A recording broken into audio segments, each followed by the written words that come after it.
Vai usar da palavra Sua Excelência o Secretário de Estado para a União Europeia do Reino de Espanha, Dr. Diego Lopez Garrido. Minister of Agriculture, Sea, Environment and Spatial Planning of Portugal, Commissioner of Maritime Affairs and Fisheries, General Secretaries, members of the European Parliament, Deputy Mayor of Lisbon, authorities, ladies and gentlemen. It's a great pleasure for me to be in this nice and wonderful city of Lisbon at this Conferencia do Atlântico under the theme Atlantic Maritime Business and Science for a Sustainably Developed Europe. I would like to thank the Portuguese government for giving us the opportunity to meet today for the launching of the Atlantic Strategy adopted by the European Commission on the 21st of November of 2011, 1 week ago. This strategy follows the invitation of the Council of the European Union and the European Parliament. I recall the Council conclusions adopted in June 2010 under the Spanish presidency, inviting the Commission to present an EU strategy for the Atlantic region. The Commissioner Maria Damanakis reminds this outstanding event. This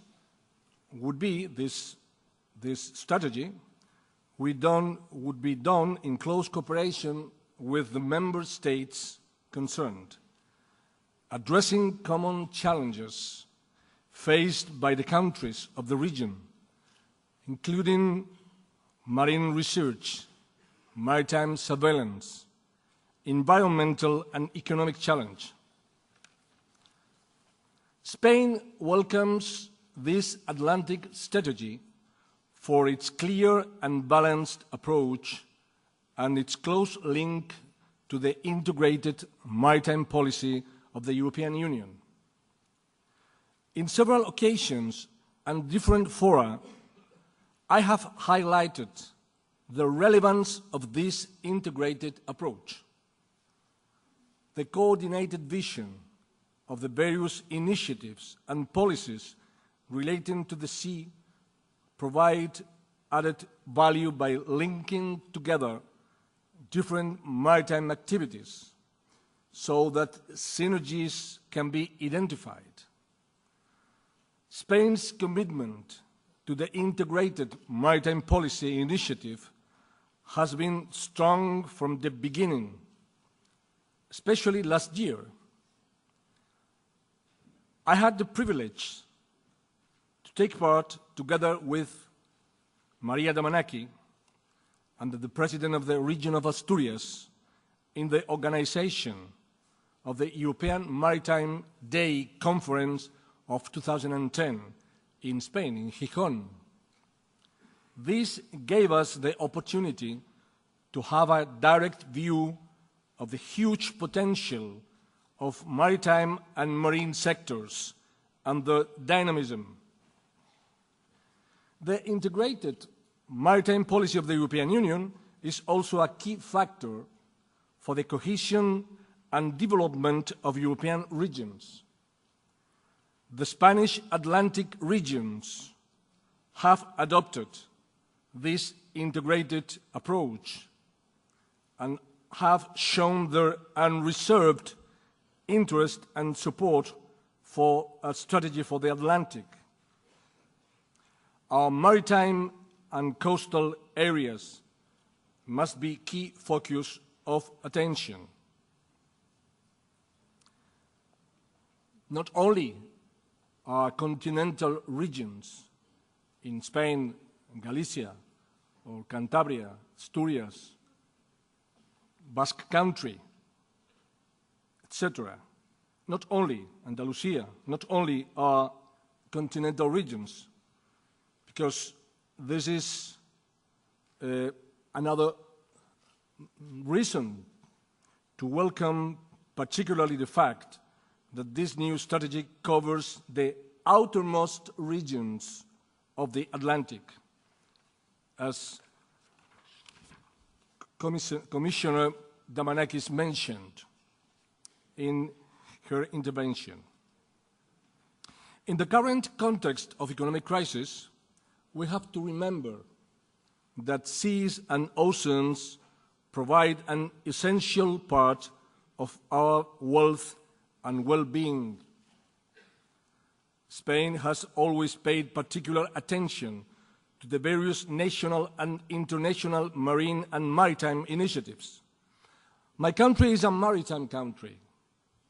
Unlike the other Atlantic member states of the European Union, has a long maritime tradition of openness to the seas and oceans. The experience of our countries and of our regions fits in the future of the vast Atlantic Ocean.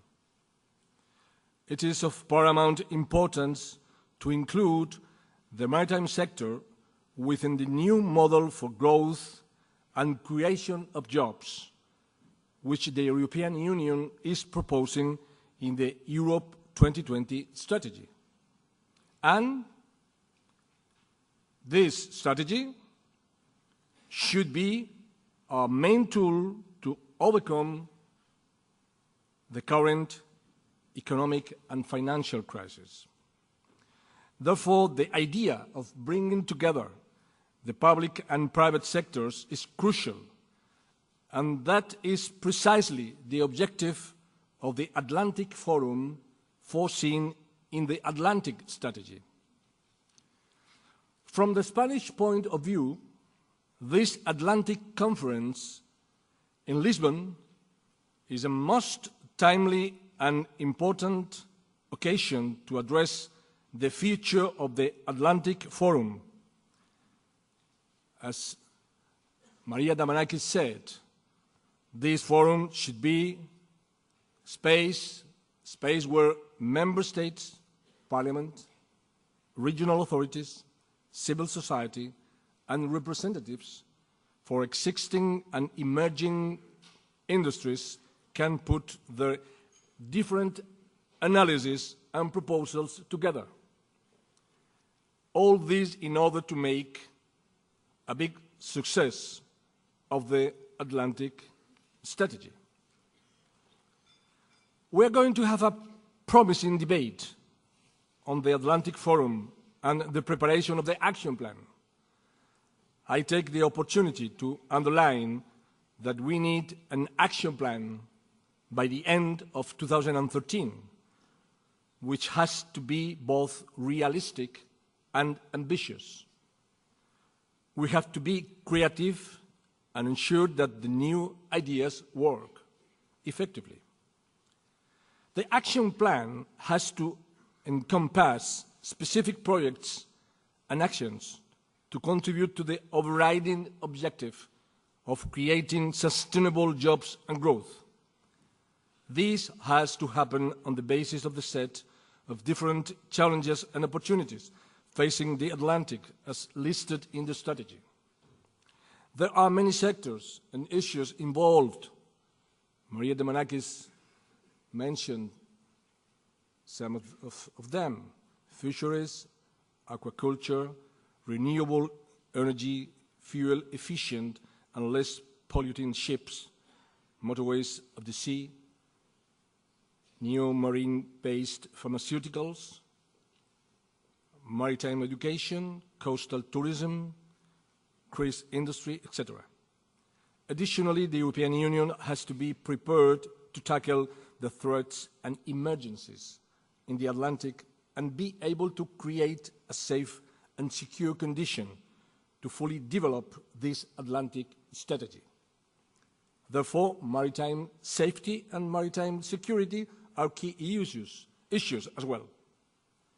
Finally, we shouldn't forget that the protection of the marine environment and the fight against climate change are priorities too. Let me conclude by thanking once again the Portuguese authorities and all the sponsors who have made this Atlantic Conference possible.